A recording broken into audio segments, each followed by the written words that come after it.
சதீஷ் முருகன், இப்போ நீங்கள் குறிப்பிடும்போது ஒரு விஷயத்த சொல்லியிருந்தீங்க. நேற்று இரவு கோப்பை அவங்க வெல்றாங்க, இன்று மாலை இது போன்ற ஒரு வெற்றி கொண்டாட்டத்துக்கு ஏற்பாடு செய்யப்பட்டிருக்கு. அப்போ ஒரு திட்டமிடல் அந்த விஷயத்தில் ஒரு லேக் ஏற்பட்டிருக்கும், அதனால் இந்த மாதிரியான ஒரு விஷயங்கள் நடந்திருக்கும். அப்படின்னாலுமே கூட பொதுவாக இந்த மாதிரி ஒரு பெரிய வெற்றி கொண்டாட்டம் பேரணி, குறிப்பாக ஒரு கிரிக்கெட் மாதிரியான ஒரு போட்டிக்கு விராட் கோலி மாதிரியான ஒரு நபருக்கு இருக்கக்கூடிய அந்த ரசிகர் பட்டாளம் அப்படிங்கிறது நம்ம விரல் விட்டு எண்ணிட முடியாது. அப்படி இருக்கும் பொழுது ஒரு 17 வருஷத்துக்கு அப்புறம் ஒரு கோப்பை கிடைச்சிருக்கு அப்படிங்கும்போது நிச்சயமா அவருக்கு தனிப்பட்ட இருக்கக்கூடிய ரசிகர்கள், ஆர்சிபிக்குன்னு இருக்கக்கூடிய ஃபேன்ஸ், இவங்க ஏராளமானோர் ஒன்று கூடுவாங்கங்கிறத திட்டமிட வேண்டியது ஒரு விஷயம்.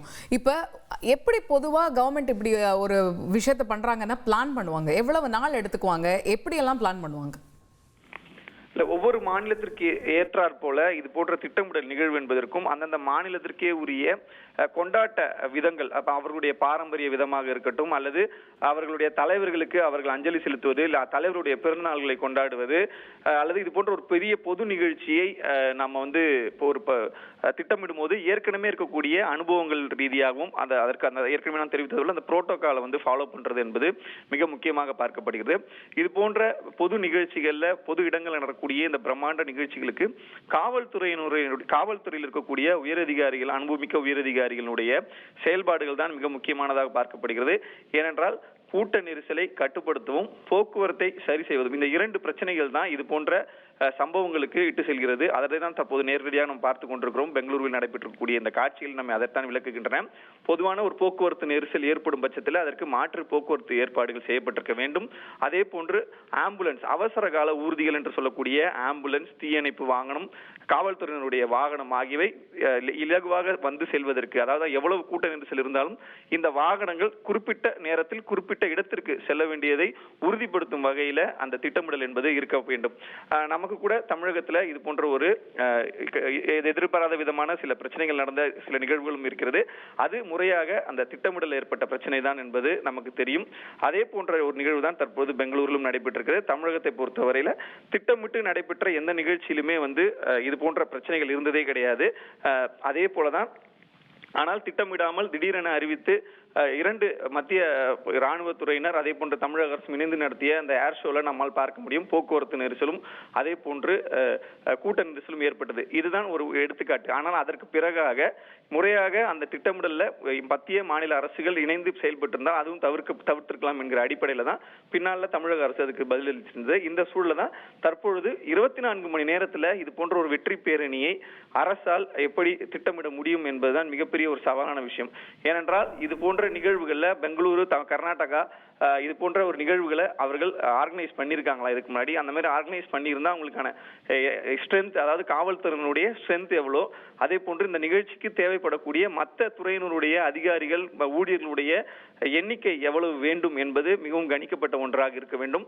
அதன் அடிப்படையில தான் இந்த ரூட் மேப்பாக இருக்கட்டும், ஏன்னா போக்குவரத்தை பொறுத்தவரையில விஐபிகளுக்கு ஒரு வழி, அதே போன்று பொதுமக்கள் செல்வதற்கு போன்ற வழிகளை அவர்கள் திட்டமிட வேண்டும்.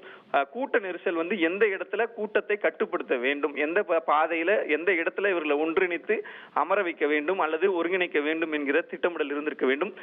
இந்த நிகழ்வை பொறுத்தவரையில ஆர்சிபியினுடைய அந்த வாகனம் பேருந்து கேட் நம்பர் 3, சின்னசாமி ஸ்டேடியத்து கேட் நம்பர் 3க்கு அந்த வாகனம் வருது என அறிந்து கொண்ட ரசிகர்கள் அதிக அளவுல அந்த கேட் நம்பர் 3 அருகே கூடியதுதான் இதற்கான முதல் காரணமாக தற்போது தகவல் வெளியாக இருக்கின்றன. இந்த ஸ்டாம்பீட் என்று சொல்லக்கூடிய கூட்ட நெரிசல் ஏற்பட்டு இந்த கூட்ட நெரிசல்ல இது சிக்கி தவிர்த்தவர்களுக்கு காரணமாக ஏற்படுவது என்றால் ஒரு பக்கத்திலிருந்து இன்னொரு பக்கத்துக்கு இல்லது ஒரே திசையை நோக்கி இது போன்ற ஒரு பெரிய கூட்ட நெரிசல் நகரும் பொழுது அதில் எதிர்பாராத விதமான இந்த கூட்ட நெரிசல் ஏற்படுவதற்கு வாய்ப்பு இருக்கு. இதை முறையாக திட்டமிட்டிருக்க வேண்டும் என்ற தகவல்கள், கருத்துக்கள் தெரிவிக்கப்பட்டன.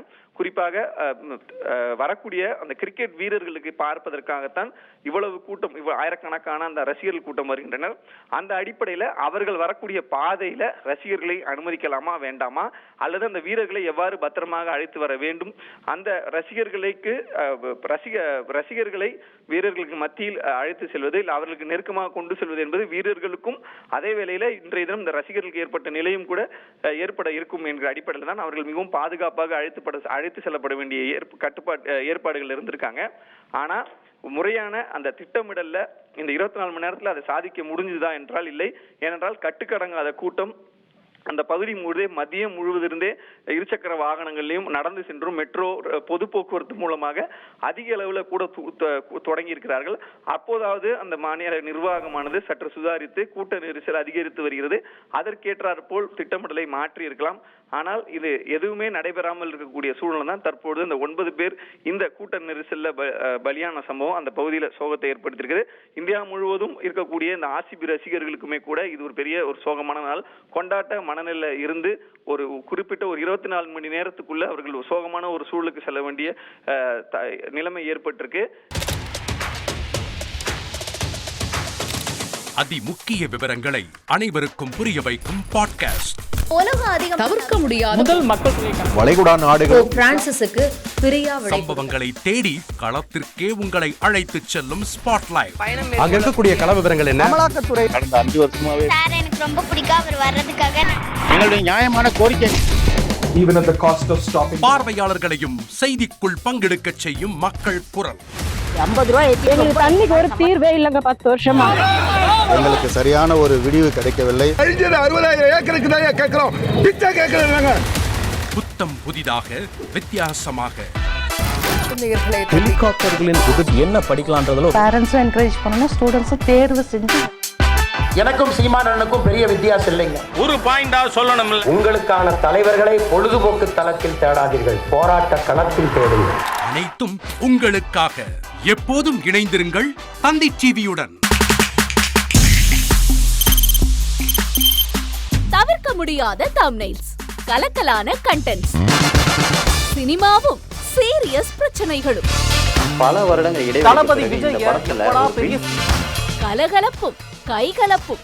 Me too, love you. Thank you so much. அவர்களை மாஸ் ஏத்துறது ஏற்ற தெரிக்குதுனாலே டன்னு தான். பிரேக்கே இல்லாமல் பிரேக்கிங் நியூஸ் சொல்லும் தந்தி டிவி ஆப். இன்ஸ்டா தலைமுறை வரை இறங்கி அடிக்கும் தந்தி டிவியின் டிஜிட்டல் எக்ஸ்க்ளூசிவ். அது தண்ணிக்குள்ள போகும்போது ஹேங் ஆயிடுச்சு. உங்களுக்கு விஜய் சார் எந்த அளவுக்கு ரொம்ப பிடிக்கும்? Of course, Malayalis are huge Vijay sir fans. ரெண்டு பேருமே ரொம்ப பிடிக்கும் எனக்கு. தந்தி டிவி ஆப்பை இலவசமா டவுன்லோட் செய்யுங்க. ஃபாலோ பண்ணுங்க, சப்ஸ்கிரைப் பண்ணுங்க, என்ஜாய் பண்ணுங்க.